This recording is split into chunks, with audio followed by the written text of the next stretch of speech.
Karnataka tourism development corporation ವತಿಯಿಂದ ವಿಶೇಷವಾದಂಥ ಒಂದು ಬೆಂಗಳೂರು ಪ್ರದರ್ಶನಕ್ಕಾಗಿಯೇ ಬಸ್ಸುಗಳನ್ನು ಇವತ್ತು ಲಾಂಚ್ ಮಾಡಿದ್ದಾರೆ. ಮೇಲೆ ನಿಂತ್ಕೊಂಡು ಕೂಡ ಬೆಂಗಳೂರನ್ನು ನೋಡ್ಬೋದು ಅಂತ ಒಂದು ಡಬಲ್ ಡೆಕ್ಕರ್ ವ್ಯವಸ್ಥೆ ಇರುವಂಥ ಬಸ್ಸುಗಳಿದು. KSTDCಯಿಂದ ನಮ್ಮ ಸರ್ಕಾರದ ಪ್ರವಾಸೋದ್ಯಮ ಇಲಾಖೆಯಿಂದ ಇದನ್ನು ಮಾಡಿರುವಂಥದ್ದು. ಇದು ನಮ್ಮ ರವೀಂದ್ರ ಕಲಾಕ್ಷೇತ್ರದಿಂದ ಹೋಗುತ್ತೆ.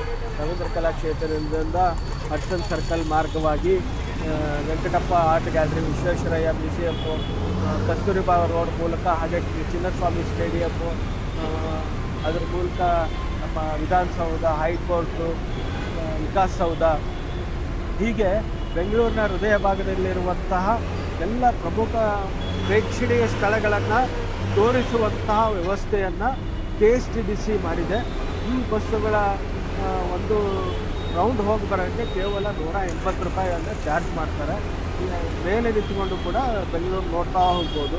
ಬೇರೆ ಊರುಗಳಿಂದ ಬರುವಂಥವ್ರು ಅಥವಾ ವೀಕೆಂಡಲ್ಲಿ ಮನೆಯಿಂದ ಹೊರಗಡೆ ಹೋಗಿ ಫ್ಯಾಮಿಲಿ ಜೊತೆಗೆ ಬೆಂಗಳೂರನ್ನ ಸುತ್ತಬೇಕನ್ನುವಂಥವ್ರಿಗೆ ಭಾಳ ಒಳ್ಳೆಯ ವ್ಯವಸ್ಥೆಯನ್ನು ಮಾಡಿದ್ದಾರೆ ಮತ್ತು ಭಾಳ ಸುಸಜ್ಜಿತವಾದಂಥ ಬಸ್ಸುಗಳನ್ನು ಮಾಡಿದ್ದಾರೆ. ಒಳ್ಳೆ ಹೈಟೆಕ್ ಬಸ್ಸುಗಳನ್ನ ಮಾಡಿದ್ದಾರೆ. ಭಾಳ ಸಾವಕಾಶವಾಗಿ ಪ್ರಮುಖ ರಸ್ತೆಗಳಲ್ಲಿ ಸಂಚರಿಸುವಂಥ ಈ ಬಸ್ಸುಗಳನ್ನು ನೀವು ಆನ್ಲೈನ್ನಲ್ಲಿ ಕೂಡ ಬುಕ್ ಮಾಡ್ಬೋದು. ಬಲ್ಕ್ ಬುಕ್ಕಿಂಗ್ ಕೂಡ ಇರುತ್ತೆ. ಈಗ ಇದನ್ನು ಬುಕ್ ಮಾಡ್ತಾ ನೀವು ಸ್ನೇಹಿತರ ಜೊತೆಗೆ ಅಥವಾ ಮಕ್ಕಳು ಸ್ಕೂಲ್ ಟ್ರಿಪ್ಪಿಂದ ಹೋಗುವಂಥವ್ರು ಸ್ಕೂಲ್ಗಳಿಂದ ಕೂಡ ಬುಕ್ ಮಾಡ್ಬೋದು, ಫ್ಯಾಮಿಲಿ ಮಾಡ್ಬೋದು. ಬೇರೆ ಊರುಗಳಿಂದ ಬರುವಂಥವ್ರು ಕೂಡ ಮೊದಲೇ ಬುಕ್ ಮಾಡ್ಕೋಬೋದು. ನೀವು ರವೀಂದ್ರ ಕಲಾಕ್ಷೇತ್ರಕ್ಕೆ ಬಂದರೆ ಅಲ್ಲಿಂದ ಇದನ್ನು ನೀವು ಬೆಂಗಳೂರಿನ ಪ್ರೇಕ್ಷಣೀಯ ಸ್ಥಳಗಳನ್ನು ನೋಡ್ಬೋದು. ಮೊದಲಿನ ವ್ಯವಸ್ಥೆ ಏನಿತ್ತು, ಹಿಂದೆ ಇದ್ದಂಥ ವ್ಯವಸ್ಥೆಯಲ್ಲಿ ಬೆಂಗಳೂರು ನಾರ್ಮಲ್ ಆಗಿರುವಂಥ ಬಸ್ಸಲ್ಲಿ ಕರ್ಕೊಂಡು ಹೋಗೋರು ಸುತ್ತ ಹಾಕ್ಸ್ಕೊಂಡು ಬರೋರು. ಬಟ್ ಈ ಹೊಸ ವ್ಯವಸ್ಥೆಯಲ್ಲಿ ಮೇಲೆ ನಿಂತ್ಕೊಂಡು ನೋಡ್ಬೋದು. ಓಪನ್ ಟೆರೇಸ್ ಇದೆ. ಹೀಗಾಗಿ ಮೇಲೆಲ್ಲ ನೀವು ನೋಡ್ಬೋದು. ಇಲ್ಲಿ ಜನ ಎಲ್ಲ ಕುತ್ಕೊಂಡಿದ್ದಾರೆ. ಇಲ್ಲಿ ನಾವು ನೋಡ್ಬೋದು, ಇಲ್ಲಿ ನೋಡ್ಬೋದು. ಈ ಬಸ್ಸಲ್ಲಿ ಮೇಲೆ ಕುತ್ಕೊಂಡು ಆರಾಮಾಗಿ ಸೀಟ್ ಇದೆ, ನೋಡ್ತಾರೆ. ಅಲ್ಲಿಂದಲೇ ನೋಡ್ತಾ ಹೋಗ್ಬೋದು. ಎದ್ದು ನಿಂತ್ಕೊಂಡು ಕೂಡ ನೋಡ್ಬೋದು. ಒಂದು ಬಾಲ್ಕನಿ ಥರ ವ್ಯವಸ್ಥೆಯನ್ನು ಮಾಡಿದ್ದಾರೆ.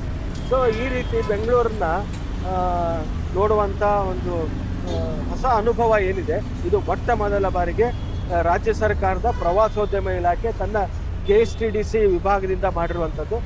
ಎಲ್ಲರೂ ಕೂಡ ಈ ಒಂದು ರಸಾನುಭವವನ್ನು ಪಡೀರಿ ಅಂತ ಹೇಳ್ತಾ ನೋಡ್ಬೋದು. ನೀವು ಒಳಗಡೆ ಭಾಳ ವಿಶಾಲವಾದಂಥ ವ್ಯವಸ್ಥೆ ಇದೆ.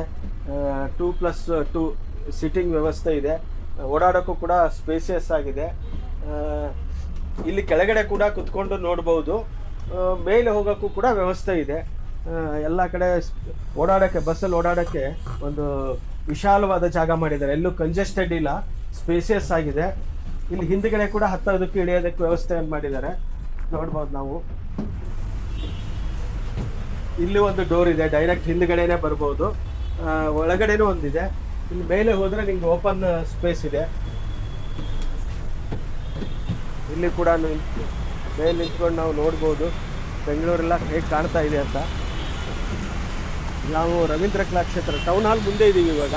ಟೌನ್ ಹಾಲ್ ಮುಂದ್ಗಡೆಯಿಂದ ಎಲ್ಲ ಬೆಂಗಳೂರು ಹೇಗೆ ಕಾಣ್ತಾ ಇದೆ. ಆ ಕಡೆ KR ಮಾರ್ಕೆಟ್ ಇರ್ಬೋದು, ಈ ಕಡೆ JC ರೋಡ್ ಇರ್ಬೋದು, ಈ ಕಡೆ ನಮ್ಮ ಹಡ್ಸನ್ ಸರ್ಕಲ್ ಇರ್ಬೋದು. ಈ ಕಡೆಯಿಂದ ವಾಹನಗಳು ಬರ್ತಾ ಇರೋದು, ಹೋಗ್ತಾ ಇರೋದನ್ನು ನಾವು ಗಮನಿಸ್ಬೋದು. ಹೀಗೆ ಮೇಲೆ ನಿಂತುಕೊಂಡೆ ಇದು ಬೆಂಗಳೂರಿನ ಹೃದಯ ಭಾಗವನ್ನು, ಹಾರ್ಟ್ ಆಫ್ ದಿ ಸಿಟಿ ಅಂತ ನಾವೇನು ಕರಿತೀವಿ, ಅದನ್ನು ನೋಡುವಂಥ ಒಂದು ವ್ಯವಸ್ಥೆಯನ್ನು KSTDC ಮಾಡಿದೆ. ಈಗ ಇದು ಬಹುಶಃ ಮೊಟ್ಟ ಮೊದಲ ಬಾರಿಗೆ ಅಂತ ಅನಿಸುತ್ತೆ ಈ ಥರ ಒಂದು ಓಪನ್ ಸ್ಕೈ ಇರುವಂಥದ್ದು. ಅದರಲ್ಲೂ ಮಕ್ಕಳಿಗೆ ಭಾಳ ಒಂದು ಹೊಸ ಅನುಭವವನ್ನು ಕೊಡುವಂಥದ್ದು ಇದು. ಯಾಕಂದರೆ ಬೆಂಗಳೂರು ಅಂದರೆ ಯಾವಾಗಲೂ ಕಂಜೆಸ್ಟೆಡ್ಡು, ಟ್ರಾಫಿಕ್ಕು, ಓಡಾಡೋಕ್ಕಾಗಲ್ಲ ಅನ್ನೋವಂಥ ಒಂದು ವಾತಾವರಣ ಇದೆ. ಆದರೆ ಇಲ್ಲಿ ಆರಾಮ್ ನೆಮ್ಮದಿಯಾಗಿ ಬಸ್ ಮೇಲೆ ಕುತ್ಕೊಂಡು ನೋಡ್ತಾ ಹೋಗ್ಬೋದು. ಸೊ ಇದೊಂದು ಹೊಸ ಅನುಭವ ಬೆಂಗಳೂರಿನವ್ರಿಗೆ. ಅದರಲ್ಲೂ ಎಷ್ಟೋ ಜನ ಬೆಂಗಳೂರಲ್ಲೇ ಇರ್ತಾರೆ, ಬೆಂಗಳೂರಲ್ಲೇ ಹುಟ್ಟಿ ಬೆಳೆದಿರ್ತಾರೆ, ಅಥವಾ ಎಷ್ಟೋ ವರ್ಷಗಳಿಂದ ಬೆಂಗಳೂರಲ್ಲೇ ನೆಲೆ ನಿಂತಿರ್ತಾರೆ. ಆದರೆ ಬೆಂಗಳೂರಲ್ಲಿ ನೋಡಿರೋದೇ ಇಲ್ಲ. ಹೊರಗಡೆಯಿಂದ ಬರೋರು ಎಷ್ಟೋ ಜನ ಬೆಂಗಳೂರನ್ನ ಸಾಕಷ್ಟು ಓಡಾಡಿ ನೋಡಿರ್ತಾರೆ. ಹೀಗಾಗಿ ಬೆಂಗಳೂರಿನಲ್ಲೇ ಇರುವಂಥವರು ಇದನ್ನು ಒಂದು ಎಕ್ಸ್ಪೀರಿಯೆನ್ಸ್ ಮಾಡ್ಬೋದು.